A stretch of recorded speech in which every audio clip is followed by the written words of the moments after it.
وحده والصلاة والسلام على من لا نبي بعده أما بعد فأعوذ بالله من الشيطان الرجيم بسم الله الرحمن الرحيم وما آتاكم الرسول فخذوه وما نهاكم عنه فانتهوا صدق اللہ العظیم۔ معزز و مؤثر علماء کرام، بزرگوں، پیارے بھائیوں، میں اور آپ جن حالات سے گزر رہے سبھی واقف ہیں۔ اخبار کے اندر اور نیوز کے اندر باتیں آتی جاتی رہتی ہیں اور ہر مسلمان کو ان باتوں سے واقف ہونا بھی ضروری ہے۔ چنانچہ جامع صغیر کی ایک روایت ہے، حضرت عبداللہ بن مسعود رضی اللہ تعالیٰ عنہ فرماتے ہیں، آقا صلی اللہ علیہ وسلم نے ارشاد فرمایا، من اصبح وہمہ غیر اللہ فلیس من اللہ ومن اصبح ولم یہتم بالمسلمین فلیس منہ۔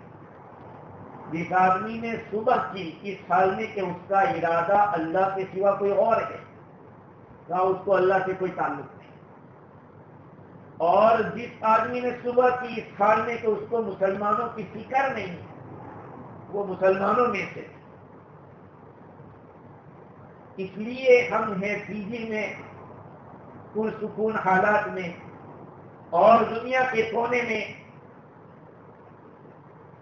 مسلمانوں کے اوپر حالات ہو، اور ہمیں اگر یہاں چبھن نہیں ہو رہے تو سمجھو کہ ہمارے اندر بہت بڑی کسر ہے، کیونکہ ہمارا ایمان کا رشتہ ہے۔ یہ ہر بار یہ کہنا کہ مسلمانوں کے گناہ ہے اس لیے سب ہو رہا ہے، مسلمانوں کے گناہ اس لیے سب ہو رہا ہے، بھائی مسلمانوں میں الحمدللہ نیکیاں بھی ہیں، سخاوتیں بھی آج بھی الحمدللہ، آج بھی عبادتیں ہو رہی ہیں، اور آج بھی امت کی فکر کرنے والے ہیں۔ اس درجے کی نہ ہو جو صحابہ کی تھی، تابعین تبع تابعین کی، لیکن آج بھی الحمدللہ انہی کے وجود سے یہ دنیا کا وجود ہے۔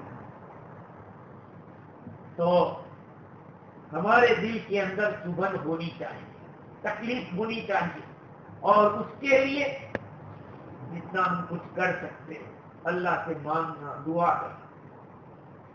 حالات تو بہت ہیں، اور ان حالات کو نہ میں روک سکتا ہوں نہ آپ روک سکتے ہیں، کیونکہ فتن کی روایتیں جتنی بھی ہیں، آقا صلی اللہ علیہ وسلم نے جو فتنے بتلائے، مفتی صاحب جیسے بتلا رہے تھے، وہ تو ہونا ہے، میں اور آپ روک نہیں سکتے۔ دنیا کی قومیں یہ چاہتی ہے کہ یہ ہوں گے لیکن ابھی نہ ہو، تھوڑا لیٹ ہو، وہ اس کی فکر کرنے لگے کہ ہمارے دنیا سے جانے کے بعد ہو۔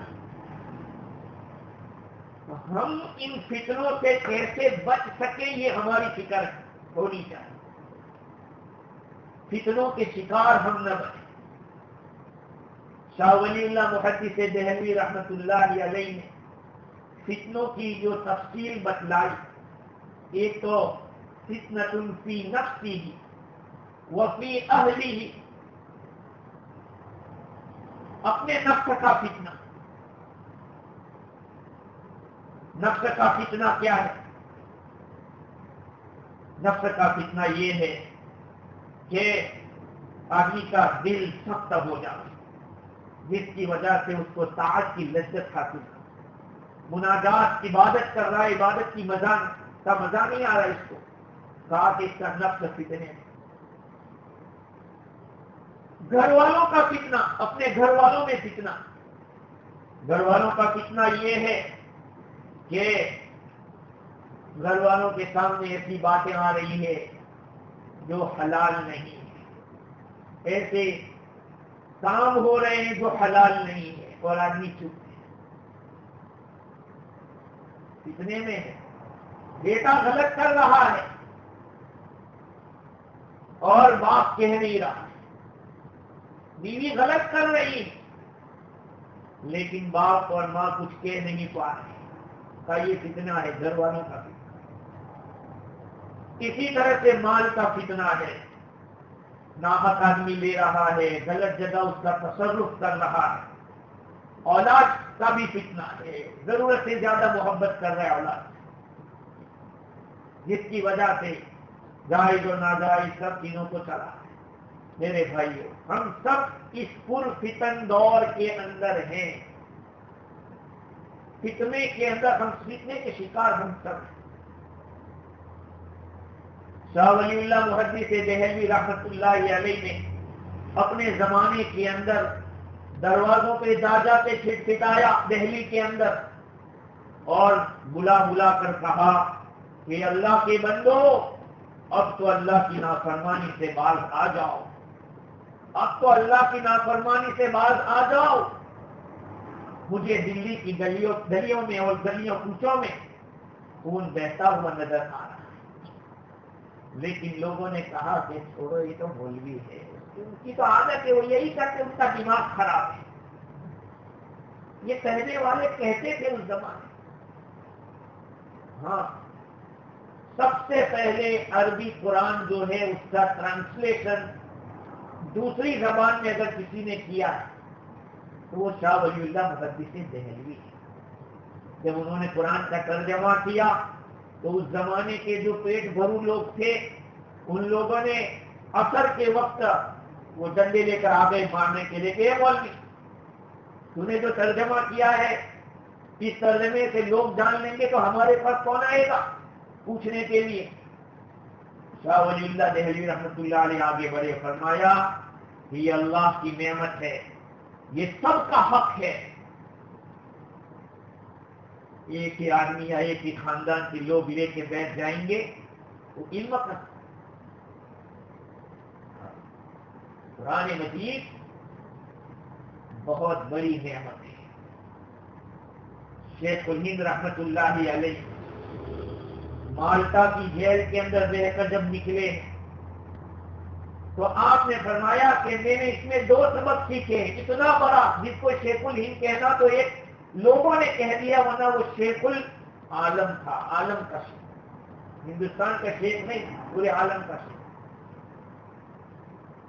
مولانا اشرف علی تھانوی رحمۃ اللہ علیہ فرماتے کہ ان کو شیخ الہند کہنا یہ تو کم ہے، شیخ الکل تھے۔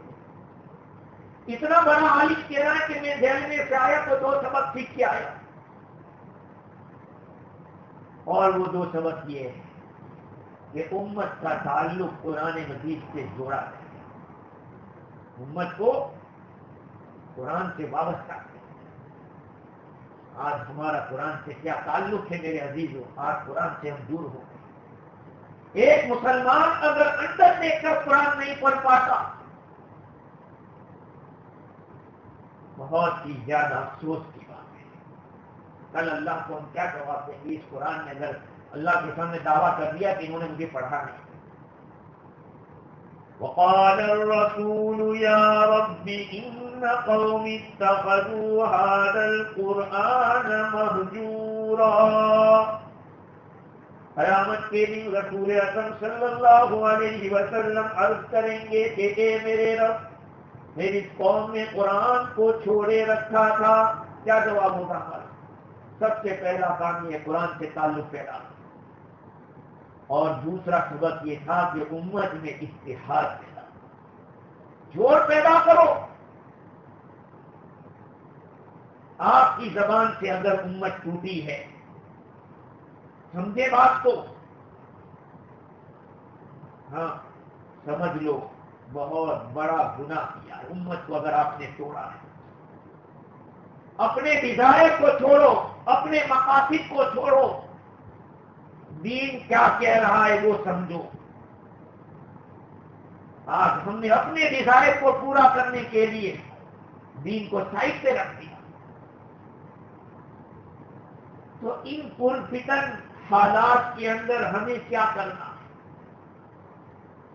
سب سے پہلا کام یہ کرنا ہے کہ نعمت اسلام کا شکریہ صبح شام ادا کرو۔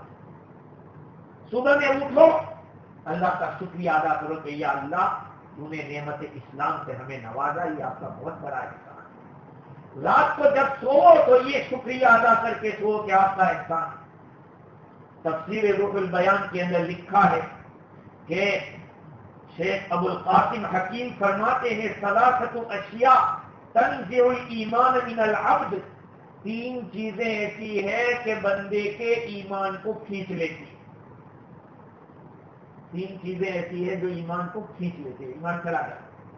نمبر 1 ترک الشکر علی الاسلام، اسلام کی نعمت پر شکریہ ادا نہ کرنا۔ آپ سوچو کہ اگر ہم مسلمان نہ ہوتے تو ہم کہاں ہوتے، کس مندر میں گھنٹی بجاتے ہوتے، کیا کرتے ہوتے؟ دوسری چیز جو ایمان کو کھینچنے والی ہے وہ یہ ہے کہ ترک الخوف علی ذہاب الاسلام، اسلام کے نکل جانے پر بے خوف ہو جانا۔ ہم مسلمان ہیں، ہم ایمان والے ہیں، ارے اللہ اس کو کھینچ بھی سکتا ہے، اس کو سلب بھی کر سکتا ہے، بے خوف ہو جائیں گے کا ایمان جا سکتا ہے۔ اور تیسری چیز ہے وہ یہ ہے الظلم علی اہل الاسلام، اہل اسلام پر ظلم کرنا، مسلمان کے اوپر ظلم کرنا، اس ظلم کی وجہ سے بھی ایمان سلب ہو سکتا ہے، ایسا گناہ ہے۔ خیر میرے عزیزو، تو ان حالات میں ایک کام تو یہ کرنا ہے کہ اسلام کی نعمت کا شکریہ ادا کرنا، دوسرا کام یہ ہے کہ اپنے عقائد کی تصحیح کریں، اپنے عقائد کو صحیح کریں۔ اللہ تعالیٰ کی ذات کے بارے میں وہ کہتے ہیں کہ اللہ اس کے رسول کو حاضر نازل سمجھ کے کہہ رہا ہوں، ارے اللہ تو حاضر نازل ہے، رسول تو حاضر نازل ہے۔ بولنے سے پہلے آدمی کو سوچنا چاہیے کہ یہ عقیدہ میں صحیح ہے کہ غلط۔ عقائد کی تصحیح، اگر ہم یہ نہیں کریں گے تو ہمارے پر گناہی مصیبت آ جائے گی۔ بہت سارے ایمان والے یہ سوچ رہے ہیں، بعض لوگ تو یہ بھی عقیدہ رکھتے ہیں کہ بڑے پیر کی جو دعا ہوتی ہے، کہا بڑے پیر کی جو دعا ہوتی ہے تو وہی کالی کی جو وہ لوگ ہندو لوگ جو کالی کی پوجا کرتے ہیں وہ دونوں ایک ہی ہے۔ بعض مسلمان یہ بھی سوچتے، عقائد کی تصحیح۔ نمبر 2 نمبر 3 یہ کام کرنا ہے کہ عبادات کی پابندی، عبادات کی پابندی۔ ہم اپنے آپ کو مسلمان سمجھ رہے ہیں تو پھر اس کے لیے جو نشانیاں ہیں، خاص طور پہ 5 جو فرائض ہیں، ہم اس کی پابندی۔ نمبر 4 تصحیح معاملات، ہمارے معاملات کو صحیح۔ صحابہ کرام کے معاملات کو دیکھ کر بعض ملکوں کے لوگوں نے کہا کہ یہ نہیں جا سکتے اپنے ملک، یہ یہی رہیں گے، اس سے کہ ایسے تاجر کہاں ملے گے۔ تصحیح معاملات، ہمارے معاملات کو صحیح کرنا ہے، کسی کے لیے اور نہیں لیے، ارے کس کے لیے تو تیرے رہیں گے۔ آدمی کی غرض ہوتی ہے تو ایسے جاتا ہے کہ یار بھیا ایسا کام ہے، اتنا کر دو، کر دیا میں واپس کر دوں گا، اب گیا جاؤ ڈھونڈتے رہو اس کو۔ یہ کیا معاملات؟ معاملات کو صحیح کرو اپنے، اس کے ساتھ ساتھ درستگی اخلاق، اپنے اخلاق کو درست کرو۔ ہم مسلمان ہیں، مسلمان کے اخلاق کیسے ہوتے ہیں؟ مسلمان کا دل اور زبان ایک ہوتی ہے۔ آج جیسے مفتی اکرام کہہ رہے ہیں، گھر گھر کے اندر حالات ہے، میاں بیوی میں جھگڑا ہے، اولاد اور باپ کے ساتھ جھگڑا ہے، نہیں پٹ رہا ہے، کیا کریں؟ اخلاق کو درست کرے، یہ سب قصور ہمارا ہے۔ خشتے اول چونی حد میں امار کجتا سریا میر اور دیوار کر، جب پہلی عید تیری ہوتی ہے تو پوری بلڈنگ تیری جاتی ہے۔ پہلی عید اچھی صحیح رکھو، یعنی فاؤنڈیشن جو بچوں کا ہوتا ہے تربیت کا، وہ فاؤنڈیشن صحیح ہونا چاہیے۔ اگر فاؤنڈیشن آپ نے صحیح نہیں کیا، مضبوط فاؤنڈیشن نہیں ہے تو بلڈنگ کمزور رہے گی۔ اور اسلامی آداب معاشرت کو اختیار کرنا، آداب معاشرت، اسلامی کلچر، تہذیب و تمدن، اسلامی ہونا چاہیے، لباس ہمارا اسلامی ہو، مسلمان کے سر پہ ٹوپی ہونی چاہیے. فرض ہے یہ بات. اب تو ایسے آزاد ہو گئے تو پوچھتے کہ کیا فرض ہے تجھے؟ اسلامی تہذیب و تمدن، اسلامی کلچر. آج ہم نے غیروں کا طریقہ اتنا اپنایا کہ ہم لوگوں کو یہی بتا دیں کہ یہ ہمارا ہے کہ غیر کا ہے. ایک صاحب نے مجھے نیوزی لینڈ میں دعوت دی دعا کے لیے. میں نے کہا بھائی دعا کس کی ہے؟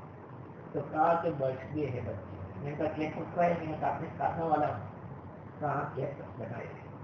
تو میں نے کہا کہ یہ تو اسلامی نہیں. ارے سب کرتے. میں نے کہا سب کرتے لیکن اسلام میں برتھ ڈے نہیں ہے،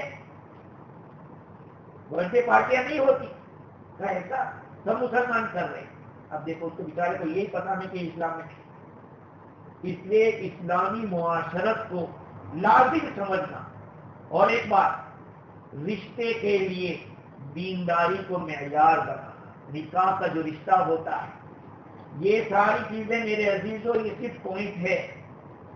ہاں یہ ایسے پوائنٹ ہے کہ جس میں ہم لوگ یہاں ٹھوکریں کھائے ہوئے ہیں. شادیاں غلط جگہ ہو جاتی ہے، اولاد ہو جاتی ہے، پھر آگے پریشانی. اس لیے دینداری کو معیار بنانا. شادی کے لیے نفلی عبادتوں کا اہتمام کریں. بات کہتے ہیں ارے آؤ میں نماز، ارے میں آتا ہوں جمعہ میں تو آتا ہوں، نماز تو پڑھ رہا ہوں. ارے کوئی جمعہ کی فرض نہیں ہے، 5 ٹائم کی نماز پڑھتے ہیں. اس کے سوا اور بھی نمازیں ہیں جس کو پڑھنا چاہیے. اسی طرح سے بدعات اور معاصی سے اجتناب اشد ضروری ہے. بدعتوں سے دور رہنا. آج تو اللہ ہمیں معاف کرے، ہم اس کو سپورٹ کر رہے ہیں. اب مجھے لوگ غلط کہہ رہے ہیں، میں بدعت کے خلاف بولتا ہوں تو کہتے ہیں کہ پتہ نہیں یہ مولوی کہتا ہے. اتنے سارے مولوی عالم لوگ کر رہے ہیں، آپ کیسی بات کر رہے ہو؟ سیدھا نبی کریم صلی اللہ علیہ وسلم نے ارشاد فرمایا تھا کہ ایک وقت آئے گا کہ بھلائی کو برا سمجھا جائے گا اور برائی کو بھلا سمجھا جائے گا. یہ وقت آ چکا ہے.